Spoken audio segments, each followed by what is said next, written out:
दुनिया की सबसे बड़ी समस्या क्या है? ये बोतलें? जी हाँ, दुनिया की सबसे बड़ी समस्याओं में से एक हैं प्लास्टिक की ऐसी बोतलें।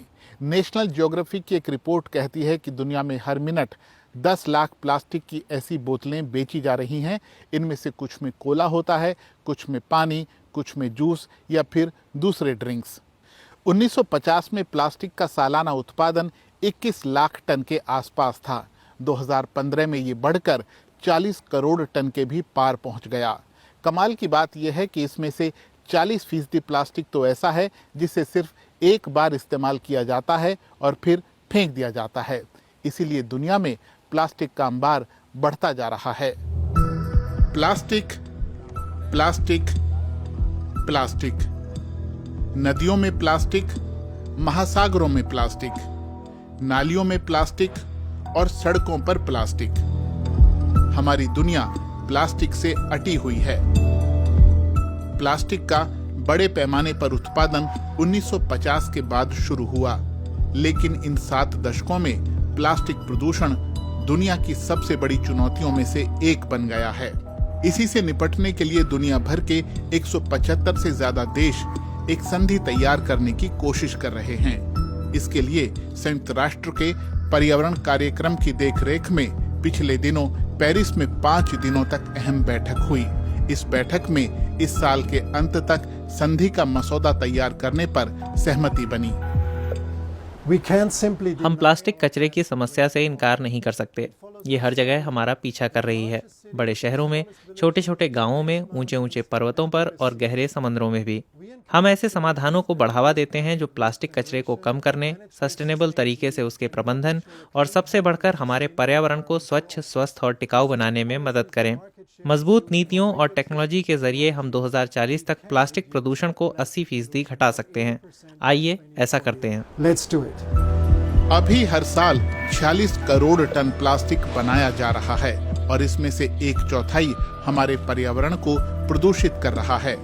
पर्यावरण समूहों का कहना है कि प्लास्टिक संधि को लेकर जितनी भी बात अभी हो रही है, उसमें ज्यादा जोर प्लास्टिक की रिसाइकलिंग पर है, न कि उसका उत्पादन घटाने पर। ग्रीन पीस जैसे पर्यावरण समूह मांग कर रहे हैं कि 2017 में जितना प्लास्टिक उत्पादन हो रहा था, उसमें 75% की कटौती की जाए।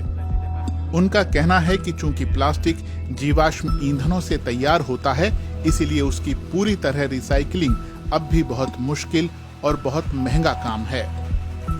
इसीलिए अभी 10% से भी कम प्लास्टिक रिसाइकल होता है। लेकिन प्लास्टिक का उत्पादन घटाने की बात उन देशों के गले नहीं उतर रही है जो असल में प्लास्टिक तैयार करते हैं, यानी दुनिया के कुछ तेल उत्पादक देश जैसे कि सऊदी अरब, क्योंकि इससे उनकी आमदनी पर असर होगा। बैठक के दौरान हमने देखा और बयानों में भी देखा कि तेल उत्पादक देश बहुत उत्साहित नहीं हैं। निश्चित तौर पर कुछ देश हैं जो जीवाश्म ईंधन उद्योग से प्रभावित होते हैं। इनमें से कुछ सऊदी अरब जैसे हैं जो इस मामले में कदम पीछे हटाते दिख रहे हैं। लेकिन हमें उम्मीद है कि आखिरकार वे लोगों और पर्यावरण के हित में इस संधि के केंद्र में होंगे और वे सब लोगों की बेहतरी के लिए अपने देश के हितों को एक तरफ रखेंगे। इसका मतलब है कि प्लास्टिक प्रदूषण सिर्फ पर्यावरण का मुद्दा नहीं है, बल्कि ये आर्थिक भी है और राजनीतिक भी। प्लास्टिक के मुद्दे पर अभी 2 खेमे नजर आते हैं। एक तरफ ऐसे देश हैं जो प्लास्टिक के उत्पादन को घटाने की पैरवी कर रहे हैं, जबकि दूसरी तरफ तेल उत्पादक देश रिसाइकलिंग को समाधान के तौर पर पेश कर रहे हैं। जो चीज पूरी दुनिया के लिए समस्या है, वो कुछ देशों के लिए मोटी कमाई का जरिया है। हमने खास तौर से तेल उत्पादक देशों का एक छोटा सा ग्रुप देखा है जो प्रतिबद्धता के लिए तैयार नहीं है, जिनकी प्लास्टिक को लेकर महत्वाकांक्षी संधि में दिलचस्पी नहीं है और वो उसे लटकाना चाहते हैं। लेकिन मुझे लगता है कि आगे चलकर उन्हें भी महसूस होगा कि उन्हें भी प्लास्टिक आधारित सस्टेनेबल अर्थव्यवस्था के लिए वैश्विक नियम चाहिए और भविष्य में उन्हें भी इसका फायदा होगा। प्लास्टिक की वजह से पैदा खतरों को लेकर अब जागरूकता लगातार बढ़ती जा रही है।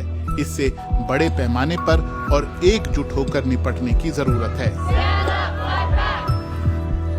संयुक्त राष्ट्र की देखरेख में प्लास्टिक संधि के लिए हो रही कोशिशें इसी तरफ जाती दिखती हैं। लक्ष्य कानूनी रूप से बाध्य एक ऐसी संधि तैयार करना है जिस पर सभी देश अमल करें, तभी प्लास्टिक के लगातार बढ़ते कचरे से निपटा जा सकता है। वरना पिछले साल ही OECD की एक स्टडी में 2060 तक प्लास्टिक का कचरा 3 गुना हो जाने का अनुमान जताया गया है। अगर ऐसा हुआ तो फिर शायद श्रीलंका के इन हाथियों की तरह हमें भी ना पता चले कि इस प्लास्टिक कचरे का करना क्या है। प्लास्टिक प्रदूषण कितनी बड़ी समस्या है, इसके लिए कुछ आंकड़ों पर गौर करिए, उसके बाद आपको अच्छी तरह समझ में आएगा। संयुक्त राष्ट्र का कहना है कि 1950 से लेकर 2017 के बीच इंसानों ने 9 अरब टन से ज़्यादा प्लास्टिक पैदा किया है और इसमें से लगभग 7 अरब टन प्लास्टिक कचरे के ढेरों में गया है और वहाँ से वो बहकर कुछ हमारी नदियों में पहुँचता है, कुछ हमारे खेतों में और बहुत सारा प्लास्टिक महासागरों में पहुँच जाता है। कुछ प्लास्टिक तो हमारे शरीर में भी जा रहा है, उन मछलियों के जरिए जो नदी या तालाबों या फिर महासागरों में प्लास्टिक को खाना समझकर खा लेती हैं। लेकिन क्या हमें इस सब की चिंता है?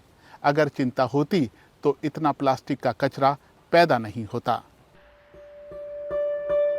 हरा पानी और प्लास्टिक का बेशुमार कचरा, 15,000 घन मीटर कचरा।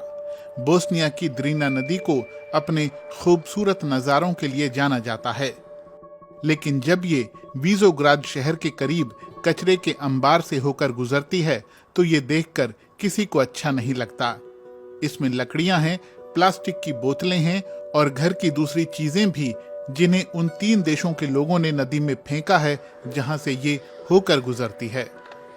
स्थानीय लोग परेशान हैं। 20 साल से नदी के किनारों पर रहते हुए हमने इसे स्वीकार कर लिया है कि ये ऐसा ही रहेगा। हम तो मानने लगे हैं कि हमारे जीते जी तो द्रीना नदी से यह कचरा साफ नहीं होगा। द्रीना नदी 300 किलोमीटर तक बहती है। ये मोंटेनेग्रो के पर्वतों से निकलती है और सर्बिया और बोस्निया से होकर गुजरती है।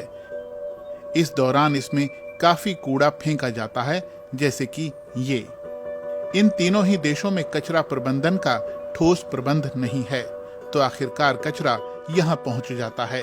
ये ट्रैश बैरियर बोस्निया के हाइड्रो इलेक्ट्रिक प्लांट ने लगाया है, जिसकी वजह से ये कचरा सबको दिखने लगता है। स्थानीय लोग चाहते हैं कि सरकार कदम उठाए। बाल्कन देशों के पर्यावरण मंत्री हर 6 महीने में मिलते हैं, लेकिन बात कुछ आगे नहीं बढ़ती। पर्यावरण कार्यकर्ता स्थिति को लेकर चिंतित हैं। हमने महसूस किया है कि नदी से कूड़ा निकालकर हम जिन लैंडफिलों में डालते हैं वो 90% भर चुके हैं। तो सवाल ये है कि अगले साल क्या होगा, जब हमारे पास फिर से 10 से 15,000 घन मीटर कचरा आएगा। बोस्नियाई अधिकारी कहते हैं कि नदी में पीछे से कचरा डाला जा रहा है।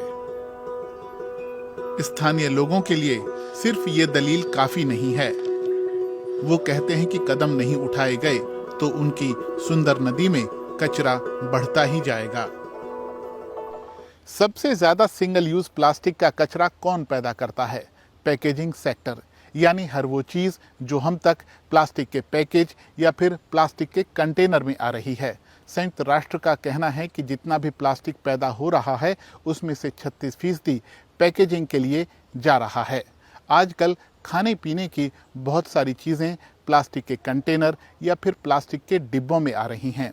कमाल की बात तो यह है कि कई पत्रिकाएं भी आजकल प्लास्टिक में लिपट कर आती हैं कि कहीं बारिश हो जाए तो उन्हें भीगने से बचाया जा सके। ये सारे पैकेट, ये सारी पैकेजिंग और ये सारे प्लास्टिक के कंटेनर इंसानों की ज़रूरतों के लिए बनाए जा रहे हैं। अगर इन्हें कम करने के बारे में सोचना है तो कदम आज ही उठाना होगा। इन्हें खरीदना कम कर दीजिए या हो सके तो बंद ही कर दीजिए। तो आज के वीडियो में बस इतना ही। वीडियो आपको कैसा लगा हमें ज़रूर बताइएगा। आपकी प्रतिक्रियाओं का हमें हमेशा इंतज़ार रहता है। आपसे होगी जल्द मुलाकात। अपना ध्यान रखिए। आपका बहुत बहुत धन्यवाद।